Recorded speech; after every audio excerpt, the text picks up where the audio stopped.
Thank you so much, Jackson. Thank you, everyone. I'm so excited for this webinar today and this topic.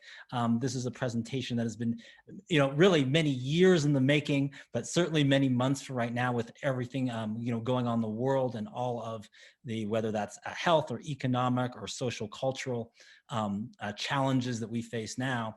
And I'm going to share my screen in a second here.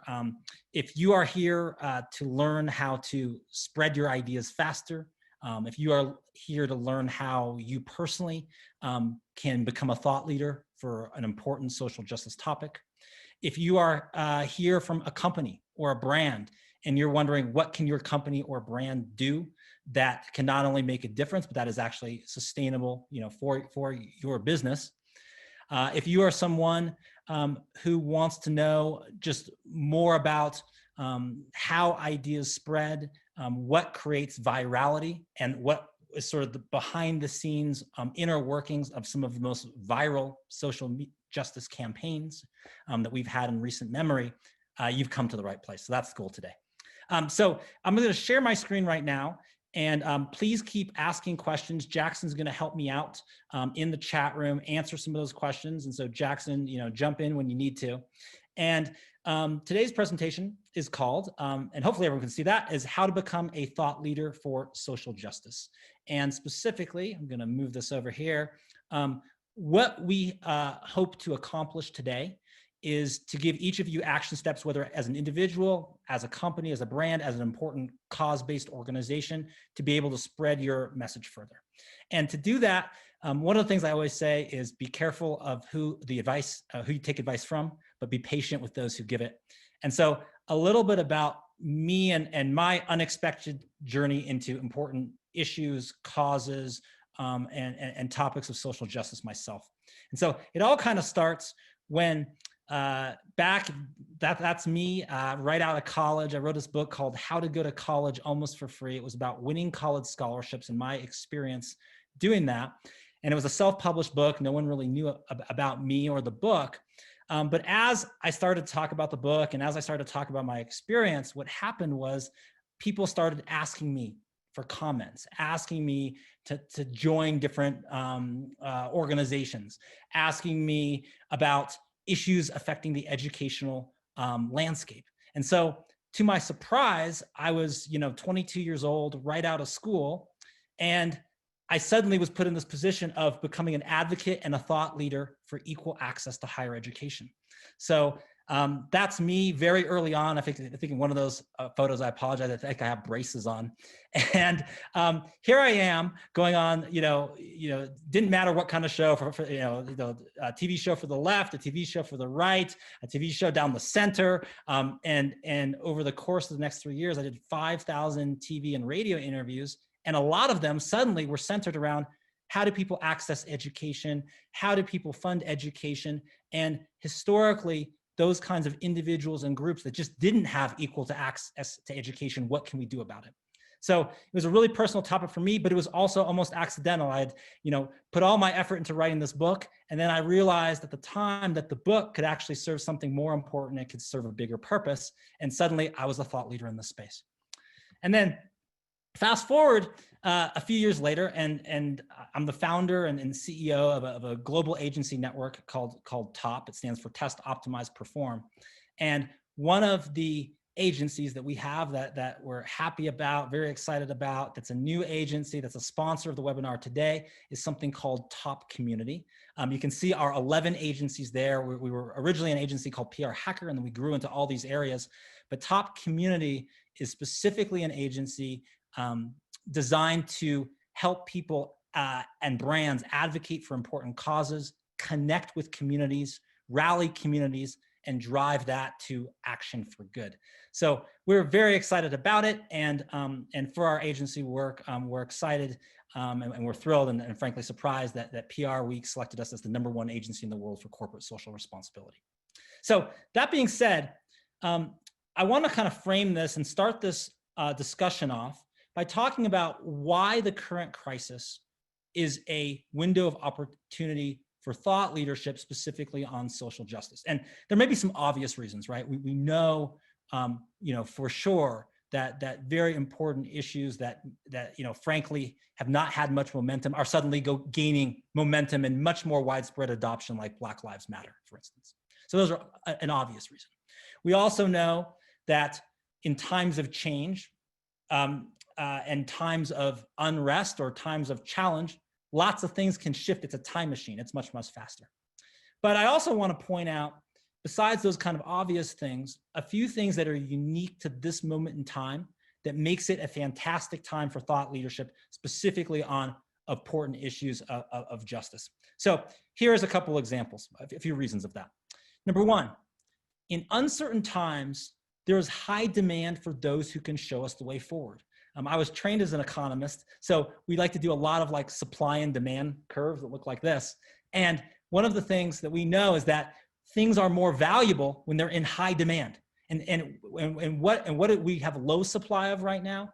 We have low supply of certainty about the future. It's very uncertain, across whether that's health or the economy or society or issues of racial justice, all of those things, there's a lot of uncertainty right now. So in times of uncertainty, there is high demand for those who can help show us the way forward. So that's why I think if you're interested in social justice and you're interested in being a thought leader, now is a great time. Second, there's high audience availability during the stay-at-home period, and that means increased online engagement. So this is something that a lot of people who work for important causes or cause-based organizations or nonprofits sometimes overlook, which is that a lot of how we now engage with people is digitally. And because we are in this stay-at-home environment to a large extent right now, it's a fantastic time to actually reach people in a digital means. What does that mean? Across lots of our clients, we see, for instance, open rates on emails up 50%. We see click-through rates up 60, 70, 80% during this time, depending on your industry. So if you are someone that's trying to rally people to a cause, and I was to tell you, let's say 6 months ago, I was like, hey, guess what? Coming up next year, there's going to be this period where every email you send out to try to get someone to join, sign your petition or submit money to, donate money to a cause or take this action, every email you send is going to be open 50% more.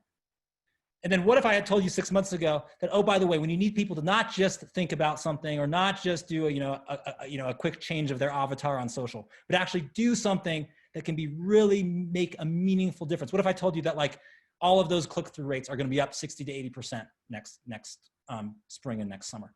You probably would have said, oh my gosh, we have to take advantage of this. Let's rally the troops. Let's rally the forces. Let's do this.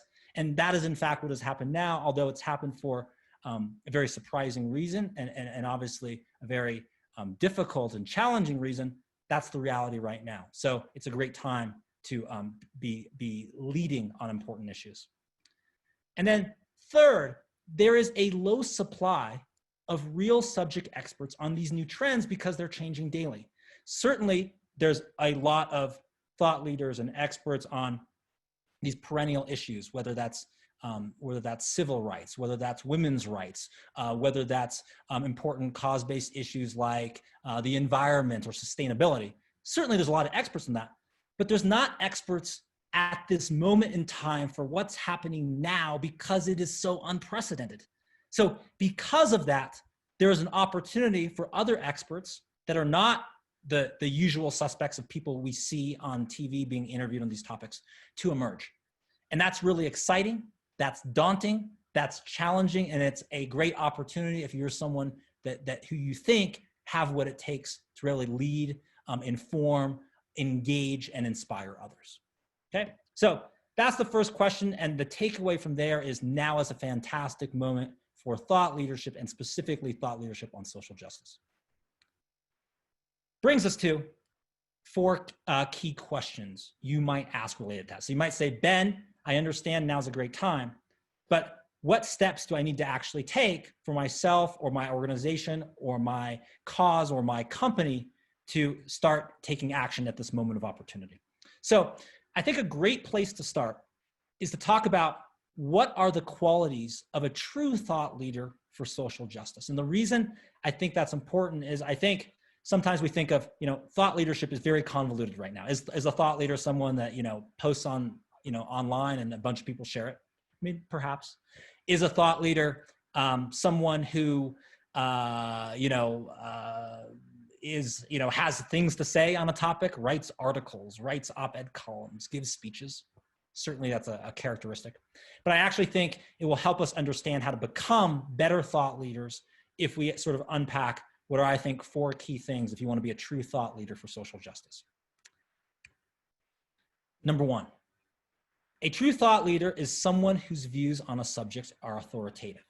Whether that's Greta here on environmental issues, and it's a fantastic story that maybe we can talk about later based on how she became a thought leader, which is one of the things I love, which is like a single person, a single student doing a protest on their own, right? The opposite of what you expect. We think that we're all judged based on the size of our protest, the amount of people we have.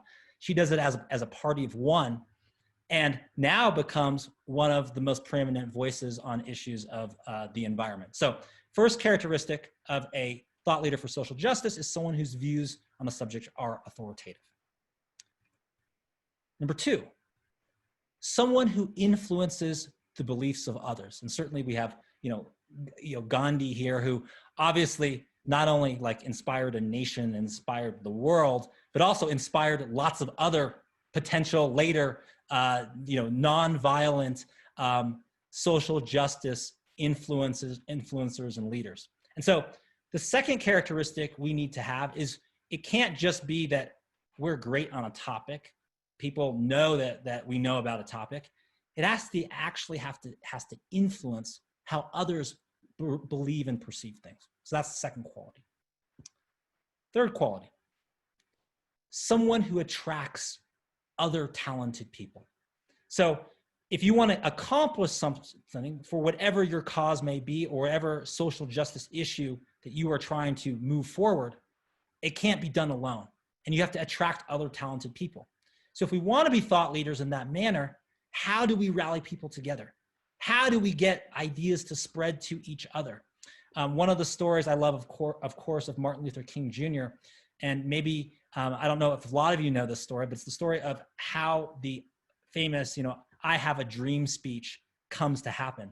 And it's actually not only one of the famous speeches in history, it's actually, as far as I know, the most famous improvised speech I know, because large sections of the speech were actually not planned.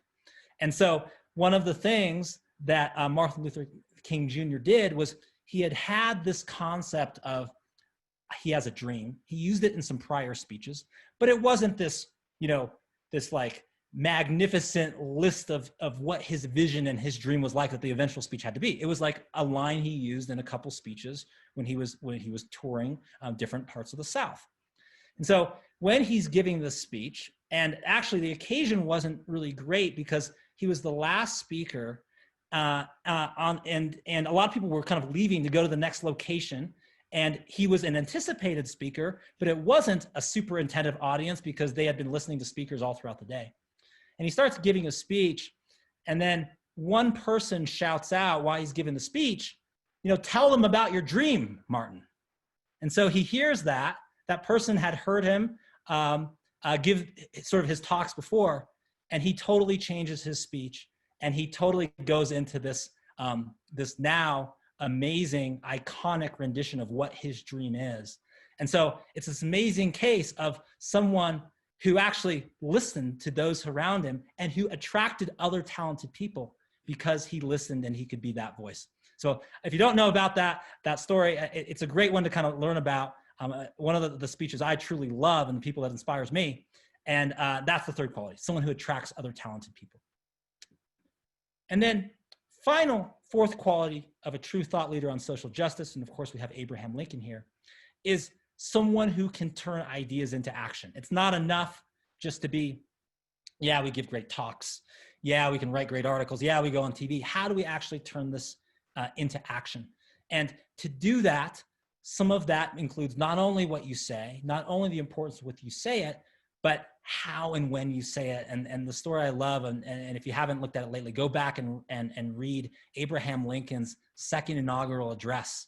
And one of the things, and that's amazing about that speech, when you hear it, is the occasion. It's the timing, where essentially the North has just won the Civil War. If you're a leader of a country and you were leading that effort, usually it's a time to gloat. And instead, this is a speech which Frederick Douglass later remarked as he called it a sacred speech, even though he had been critical of Abraham Lincoln before for not doing enough. It's actually a speech where instead of gloating, he actually has this, this very famous line where he says, with malice to none and charity to all. And that's just something you don't expect when you're celebrating a great victory.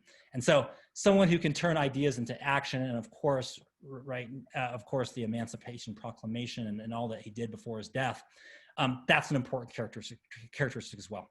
So the point I want to say and just kind of emphasize, because we're going to unpack this a little bit more later, is that we talked about 4 things. Like, to be a thought leader, you have to have views on a subject that are authoritative. You have to influence the beliefs of others. So you can't just say what everyone else says if you want to do that. Third, you got to draw in people. You got to attract people. Martin Luther King Jr. was an amazing rallier of people and listener, which I think is an important skill he had as well. And then finally, you've got to turn ideas into action. So let's talk about how we can do that. And one of the next questions to ask is, how can you make key social justice ideas spread faster? If you want to be authoritative on a subject, if you want to rally people together, if you want to turn ideas into action, if you want to inspire and encourage others, you need your ideas to spread faster. And that means we can learn some of the lessons from actually viral marketing can help us in this effort for social justice causes. So what makes an idea easy to spread?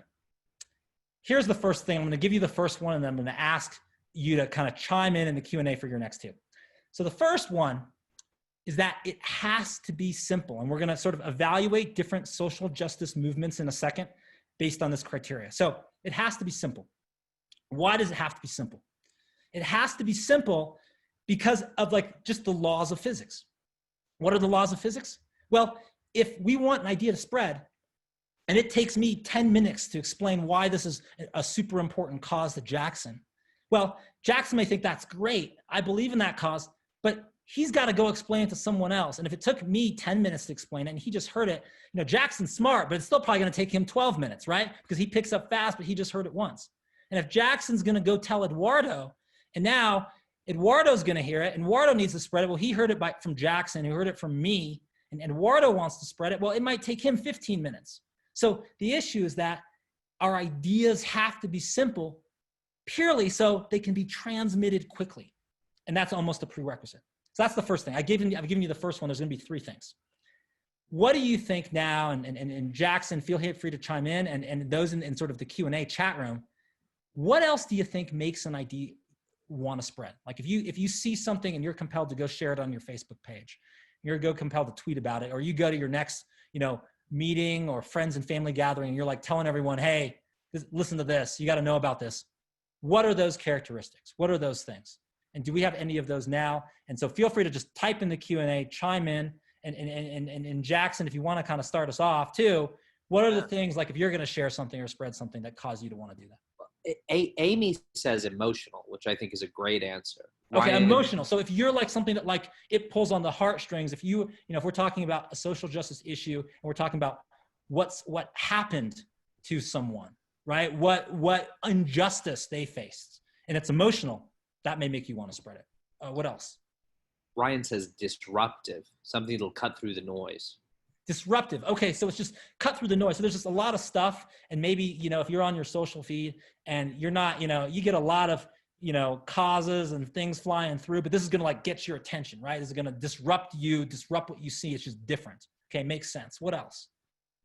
Abed says it has to resonate with others. Okay, so it has to resonate with others. So it's a resonance. What does the resonance mean? It's like something deeper, something important, something like even that word resonance, right? That word it resonates. It kind of stays with you. You feel it, right? That's the emotional bit. Okay, those are all things. Do we have a final one, Jackson? Yeah, I would just throw out there. Alicia says relatable, which I think is sort of related to resonant, right? Okay, sure. So relatable. So it's relevant. You can understand it. You can experience it. Absolutely. Right. So those are all great answers. Let me here, and I'll kind of slide over with the light here. So let me give you what I think are the next two that summarizes, I think all of you have great answers, all of are on point, how I'd summarize it. So the next aspect of an idea that makes it easy to spread is surprising. Surprising.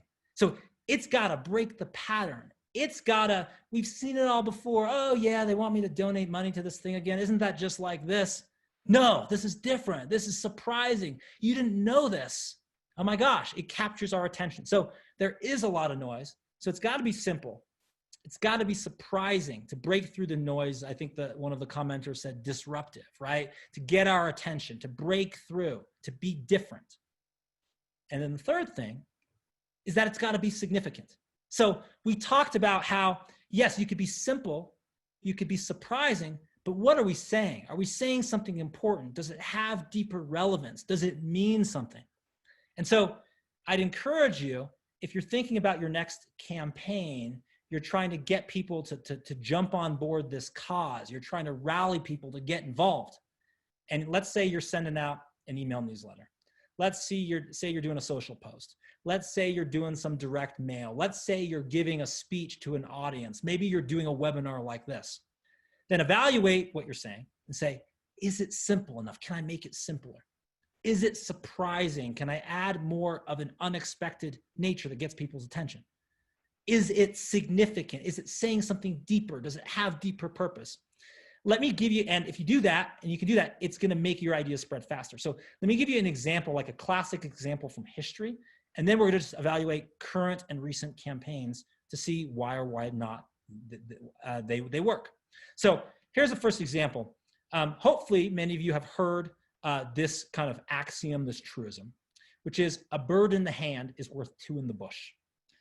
What that means is basically that, okay, one thing that you have now is worth two that you don't really have at the moment. So let's evaluate that kind of classic axiom, mantra, parable from this perspective. So is it simple? Absolutely. It's about birds and hands, right? It's one of the reasons why it can translate to so many different cultures and time periods. Is it surprising? Absolutely.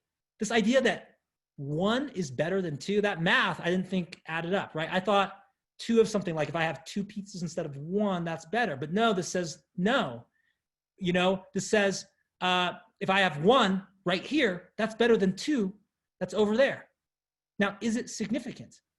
Absolutely. It's a widely applicable bit of wisdom, because you can be talking about birds and hands from 2,000 years ago, or you could be at your next board meeting and you're discussing on the board and says, okay, for our next fundraising campaign, should we just focus on the US and North America, or should we start expanding to Latin America? And then you can raise your hand and say, well, a bird in the hand is worth two in the bush. Let's focus our immediate audience now, and then we'll do that next audience later, right? You can actually say that in the board meeting and it still works. So that is why this proverb has lasted for 2,500 years and transcends all cultures and languages, is because it's a highly sticky and viral idea. And that's because it's simple, surprising, and significant. So let's look at a few recent viral social movements, and let's analyze it from this lens. And I'll give it a caveat. At different movements, we can look at it in different ways, but for right now, we're looking at it from this kind of, how can the idea spread? The first one I want to look at is Kony 2012. And I don't know if you remember this. And again, there was a lot of issues with kind of how this campaign was run. There were questions about the leaders of this campaign. So we're not evaluating sort of the campaign at all. It was also even a more complex issue than really what was simplified. But from the point of view of that campaign, and I don't know if you remember this, if everyone's sort of like kind of, you know, changing their avatars and sharing this on social, and it was a big movement. And in some ways, it was unexpected because it was about, you know, essentially a Ugandan killer and warlord and dictator, and yet the whole world was sort of galvanized about it. So let's kind of analyze that through our lens again. And again, we're not evaluating the merits of that particular one because there were issues, but had spread virally, it was amazing. So first of all, was it simple? Absolutely. Even some of the language around what was essentially a documentary style video that rallied people on social, it was all about make him visible. It wasn't like the 7 points to solve the issue in Uganda and to save a lot of the children that Joseph Kony was taking. But it was about simply make him visible. It was a very simple statement, and it made it easy for people to understand and easy people to do something. Was it surprising? Absolutely it was, because there's a lot of causes in the world. There's a lot of injustice, and this was one most people hadn't heard about. And suddenly it was like, this is important. We need to get behind this. And so you didn't know him. It was surprising. And suddenly everyone was talking about it. And then third, was it significant? Absolutely, because it said, let's make him visible and let's help the kids who are invisible. Let's save kids' lives. So it had a lot of the viral components to spread. Let's look at another one. And Jackson, I'm happy to take questions also, by the way. So if anyone has questions, let them come. I'm happy to talk about your cause or campaign as well. Next one, let's look at a little bit more recent, Me Too. And specifically, I want to talk about how largely that was a hashtag that was used before until it was sort of rediscovered with some celebrity help. But why that was a powerful concept and is a powerful concept, a powerful hashtag through this lens. So is it simple? It's 2 short words. It's 5 characters, right? You're always probably trying to how do we shorten our hashtag? This is like Me Too. In fact, it's not even clear what you two is about. It's so simple at its core that 32 short words makes it easy to transmit. Is it surprising? Yes, the construction of this is actually really great, because what it is actually surprising about is that more women are affected by this than you think. That this idea of whether it's emotional abuse or physical abuse or harassment in the workplace, that you think, yeah, this happens sometimes, but it doesn't, but maybe those are isolated incidents. No, this happens a lot more than you think. Me Too. It's more than you think. That is, at its very nature, the hashtag is constructed with the 2 to indicate surprise. And then third, is it significant? Absolutely, in a lot of ways, right? Shining a light on this issue, but that sense of Me Too actually leads to the sense of togetherness and let's stand together. So in my opinion, it is not an accident that can spread fast. And certainly there's many other things that help it spread, in its later incarnation, right? Like really high profile celebrities who were abusive to women, many high profile cases. I mean, even news anchors that are reporting about this and then acting in a way that they would not be proud of. So there's many other factors, but the construction of it as a viral social cause is actually fantastic. And I'll pause there for a second before we do any more. Any questions there, Jackson, or comments, whether that's Me Too, whether that's Coding 2012, or whether that's your cause, about this simple, surprising, and significant framework? Sure. Well, more of a comment than a question. Jake says, this panel explains the impact of the Make America Great Again movement so much. And I think that's a good point, that the idea of having a simple, surprising, significant sort of slogan and a movement that can be easily sort of summarized and passed along to the next person, its efficacy isn't really dependent on ideology, right? Whatever the ideology is, or whatever the underlying philosophy is, it's true that simple, surprising, and significant ideas spread. That's the essential sort of recipe for virality. So just a comment from Jake there. Yeah, no, I think that's a good point. And I actually think, and again, if you look at purely from spreading ideas, and again, we're not talking about the sort of the merit of the idea here, but what I would even say is even more viral than the sort of Make America Great Again, if you're going to look at Donald Trump, is probably his wall that basically changed him from what is essentially a reality TV show and kind of famous business person to being a candidate who in 2016 could actually win a serious primary. And that wall was simple. It's a wall.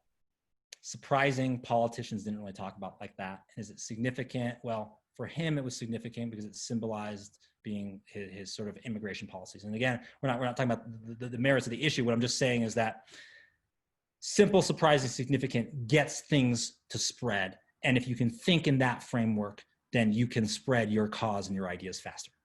Okay, brings us to the next one. This is a little bit different. This is a worthy cause, a little bit different than I would say social justice, but I think it's a great thing to analyze, which is the ALS Ice Bucket Challenge. And I think that's a great example of simple, surprising, and significant campaigns and how they're constructed that can spread ideas, and in this case, raise over $100 million. So is it simple? Ice on your head. Not only is it simple to talk about, it's simple to do. Basically, you don't need any setup required, right? I have like a glass of water over there. I can take it, I can dump it in my head, it has some ice in it. I'm participating. Its very construction was simple and easy to execute. Is it surprising?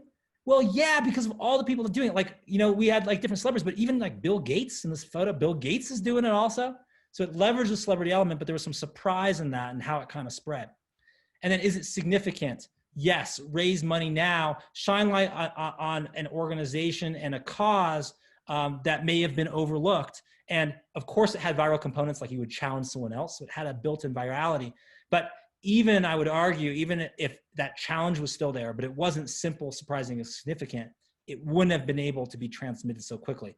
And this one had an added element, which was the visual element, right? So its simplicity, its surprise, somewhat significant, but especially the simple and surprise was encapsulated by that ice bucket, which is something that could just grab your attention. And so that was very good construction in how that campaign was developed as well.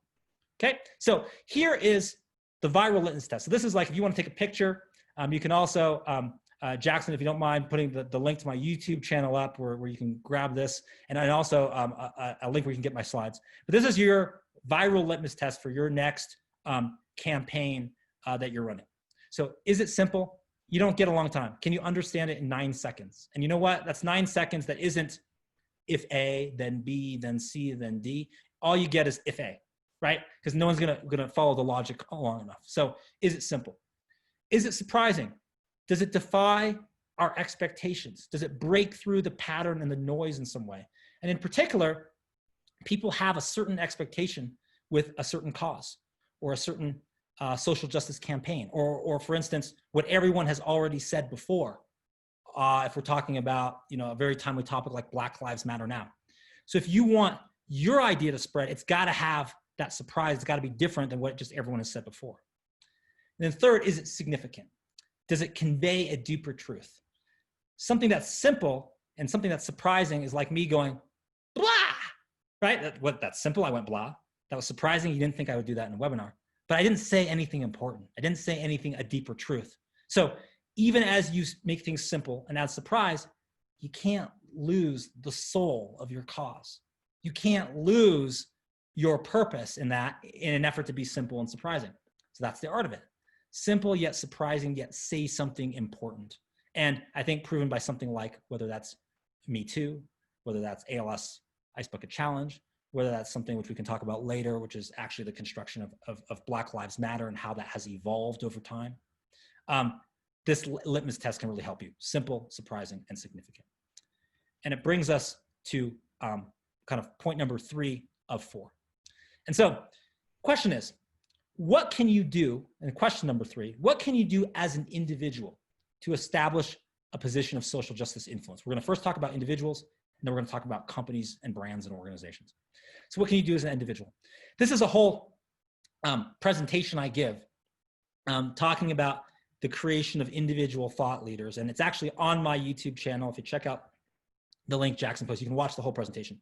But I want to give you one step today that if I could give you one thing that's a little bit simple, surprising, and significant that you could do to really accelerate this. I want to give you that today. And it may sound a little hard and complex at the start, but I'm going to show you how it's easy. So this is one thing you can do right now to establish a position of social justice influence right away, today. And that is this. One of the fastest ways to establish your leadership as an individual is to use data to become a source of truth. So in addition to Top Community, one of the agencies in Top Global's agency network, we have an agency called Top Data.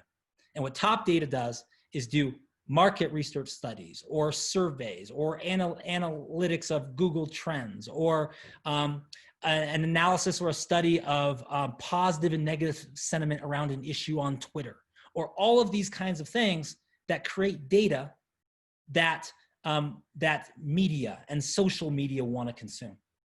And as an individual, you can actually do this. And this is one of the fastest ways to become a thought leader that can, get your op-ed articles published or appear on, everything from CNN on one side to Fox News on the other side as a source of truth, as a subject matter expert, is to use data in interesting ways. And I want to kind of show you how to do this.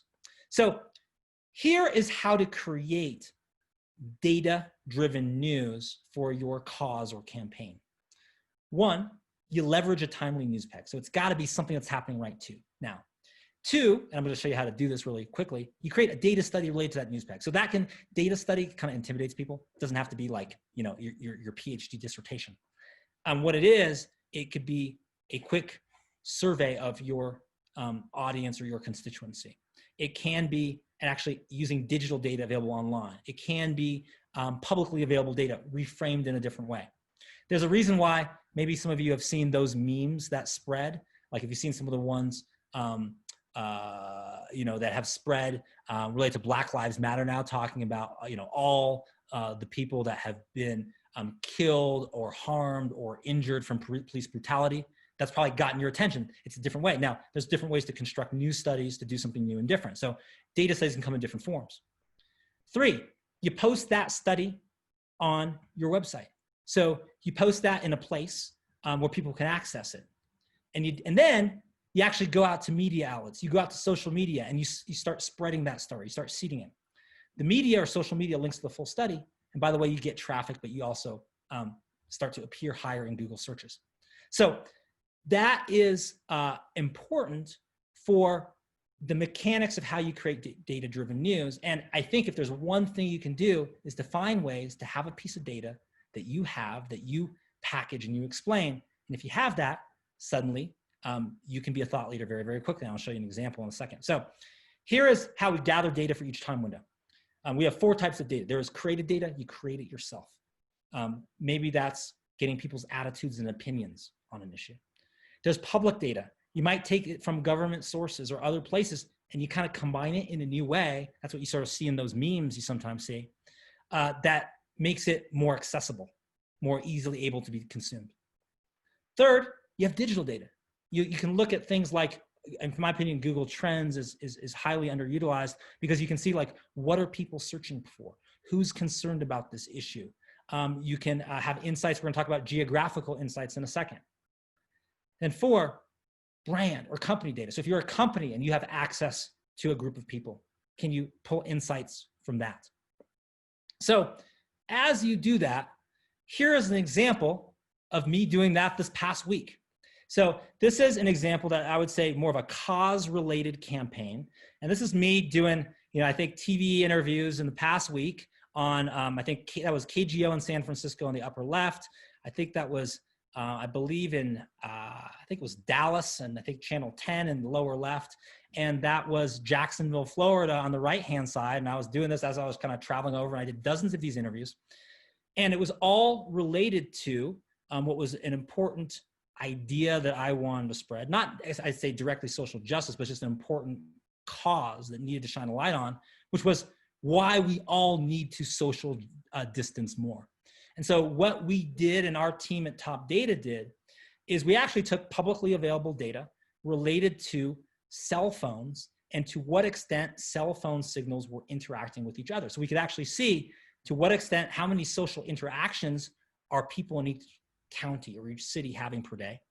And then we could then say, well, what happened with the number of COVID-19 cases after that? So we felt it was important to shine a light on, hey, the number one thing we can do to help this health crisis is to have a bit more distance from each other. And in fact, we can use data to tell how well certain cities or certain counties or certain states are doing. And then what we did was we packaged that up into a blueprint I call a georanking. So we started ranking which cities, which counties, which states were doing better at social distancing relative to what they were doing before the pandemic.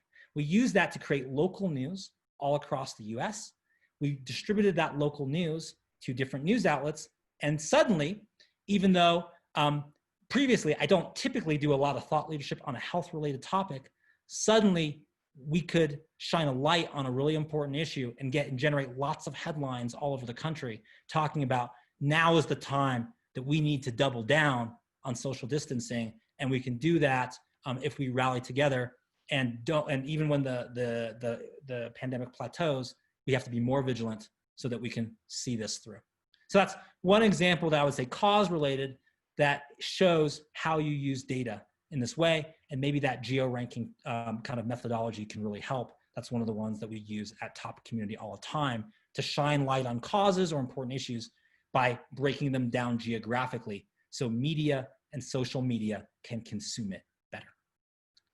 I'm just going to pause there for a second. I know I just threw a lot at you, and honestly, I debated whether I want to get into the weeds on that one in this webinar, but it's such a powerful strategy to use data. It's such a great way to sort of like do a data study in 2 weeks instead of writing a book that would have taken you 2 years to become a thought leader, that I wanted to pass it along.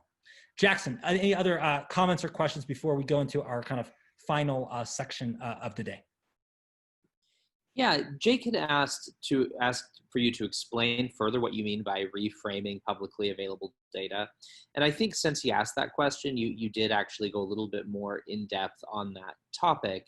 But maybe I would then ask a follow-up question, and that would be, where can people look for this publicly available data? What kinds of data might they look for? Where could they go for this, these sources of information that they might repackage?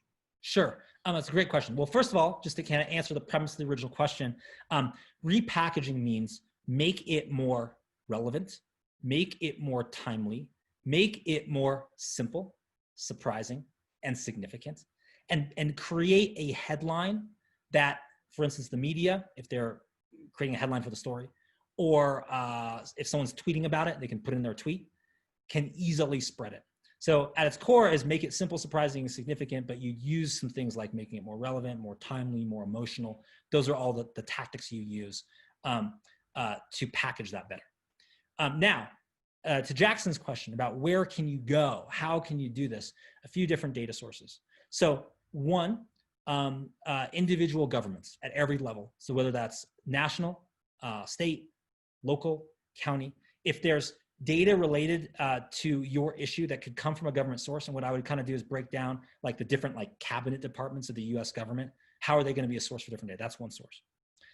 Secondly, in terms of digital sources, any kind of digital platform that makes data available through reporting or through an API is useful. So that's why I mentioned Google Trends earlier, and how if you haven't seen it, Google Trends can take you to the page. You can actually, what they do is they aggregate a lot of search data, which can be useful. Certainly things like Twitter or Instagram is great because you can count out like the number of hashtags you have, and you can actually do analysis of like positive and negative sentiment on an issue. We actually love using media coverage as a source of data. So we'll actually look at how many stories were covered and what ways were they covered. So those are all kind of great sources. And then companies are another source. So companies are doing more and more data studies. So maybe what you might just do is combine 2 or 3 of these things. They might not be original data to you, but then you can make it your own by putting your own lens on top of that and using that to accelerate your thought leadership. Okay, does that make sense? Good. So let me kind of go in to the final section of the day.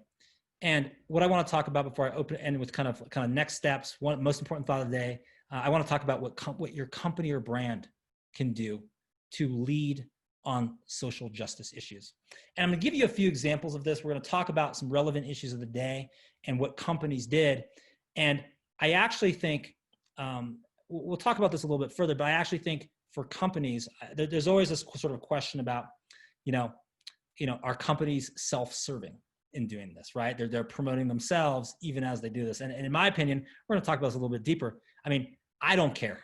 If we can shine a light on important issues, if we can get companies behind doing things, if it can sell your product or your brand, even as you do good in the world, more power to you. So we're going to talk about what companies or brands can do, how they can lead on social justice issues, how companies and brands can do good, but also how that can make sense even from a business perspective, and how I would love more companies out of their own self-interest to take a leadership role in social justice issues. So first principle for companies is be authentic. And I want to show this example because I like this a lot because it was super authentic and appropriate to the company. And it's not a well-known company. It's babynames.com. If you look in the lower left-hand corner. And they did this post, and it was a pretty simple post for Black Lives Matter. But in my opinion, it was way more simple, surprising, and significant than some of the biggest brands in the world. And it was important because it was authentic to who they were. And what it has was it had people who were killed due to unjustified police brutality.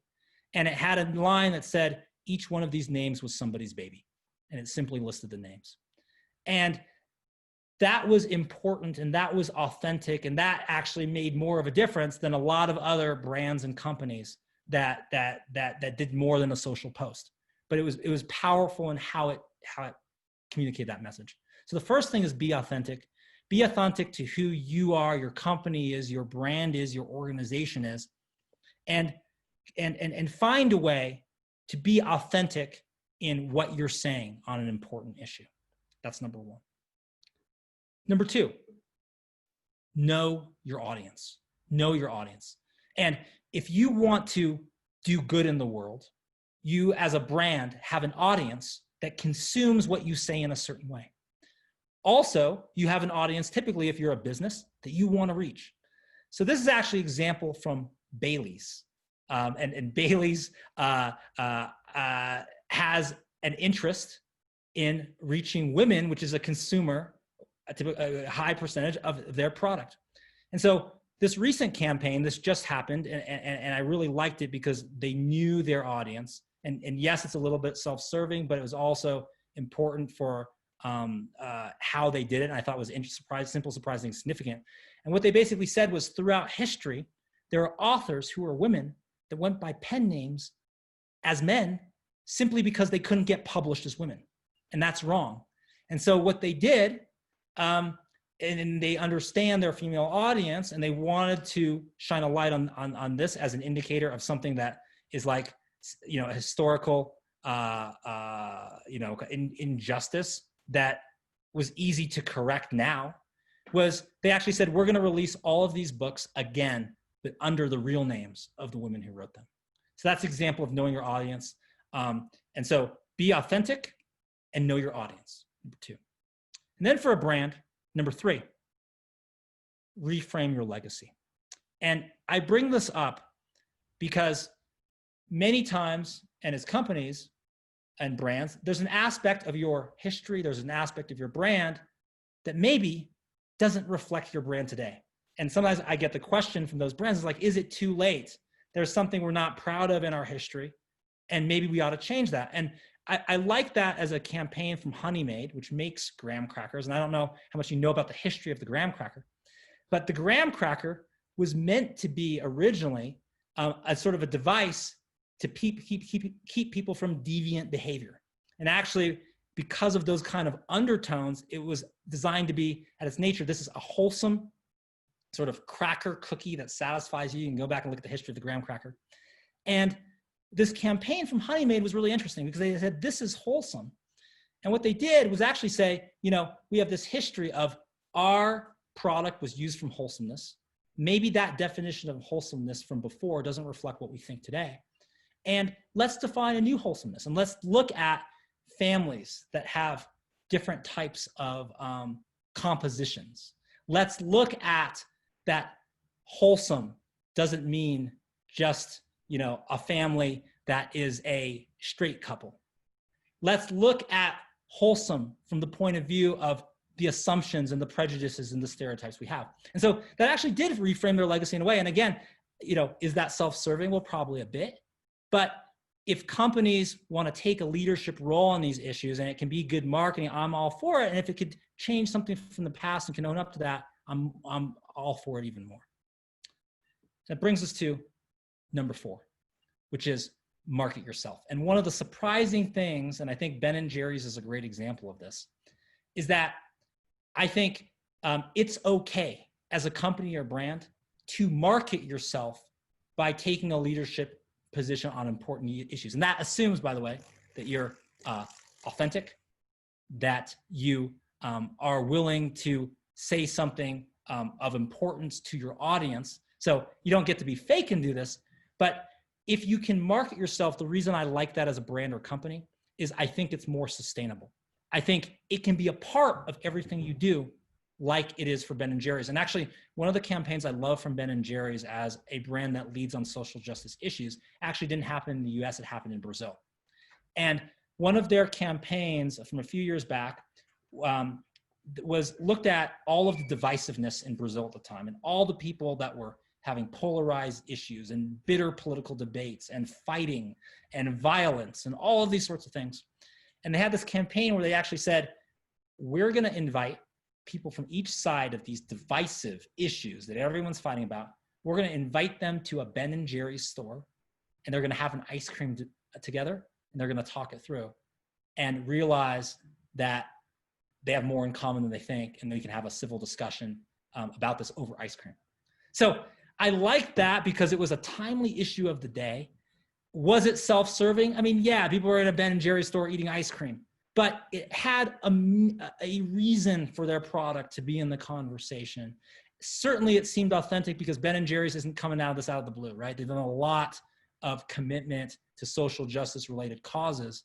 And so I like that as an example. And I don't think as a brand or a company, as long as you're genuine, as long as you are leading with doing good, that you can't market yourself to. And I like that actually because it makes the social justice effort more sustainable. It's not that thing one time a year that you do with your foundation. It can be every day of the year, and it can make business sense, and you can do good along the way. And I think Ben & Jerry's is a great example of that.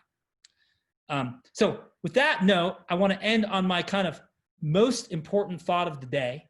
But Jackson, are there any kind of final questions or comments before I sort of wrap up with that thought and talk about next steps?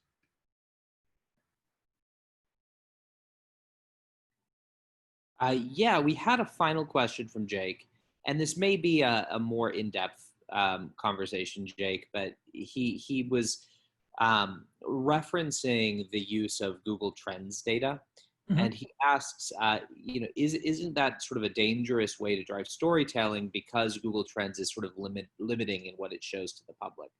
I don't know if you maybe want to give a short comment on that, recognizing that we're low on time, and then Jake, if you wanted to discuss further, I have shared contact information for Ben in the chat as well, so we can continue that conversation. Okay, sure. No, I think that makes sense. And here's the short answer, and then we continue the longer answer.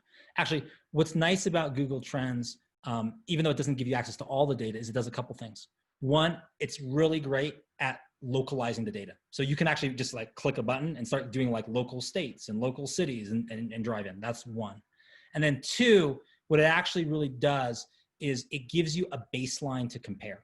So you don't know the raw data itself, but you can compare how was this in this prior period, last year versus this year?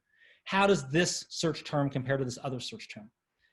It's super fun, for instance, to look at a term like Black Lives Matter as a search term and see how that has changed over time. So I think the idea is not that Google Trends is the perfect data source, but it actually is an easily accessible data source that can turn you into a thought leader quickly. And we've done tons of stories in hundreds of media outlets simply by using Google Trends data on behalf of ourselves and our clients. So let me end on the kind of one final thing of the day. Before I end on that point, I have one question for you, which is, what is your one thing? And that is, tweet at me at Benjamin Kaplan and let me know what is the one thing you learned that you take with you that you can remember that was useful. We are actually interested in what ideas from this webinar are simple, surprising, significant. I would love to know what is your one thing. So tweet at me at Benjamin Kaplan. Two, if you want to get in touch, if you have a question, if you're interested in having us take a look at your campaign, that's my email, ben.kaplan@topagency.com. And also, if you're interested in more of these types of webinars, we do them every week. Next week is going to be on a topic called the power of calendar-based marketing, and specifically how you can use time triggers to drive an audience to action. And so that's next week. But if you're interested, either one, email me and let me send you the schedule, or two, go to my YouTube channel that Jackson has posted, and you can look at all the latest kind of webinars there. And please subscribe to the link and you'll get notified right away.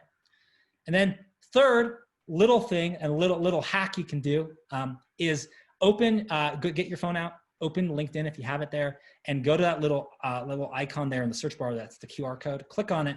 And if you want to connect on LinkedIn, we can trade ideas and we can trade challenges and victories on LinkedIn.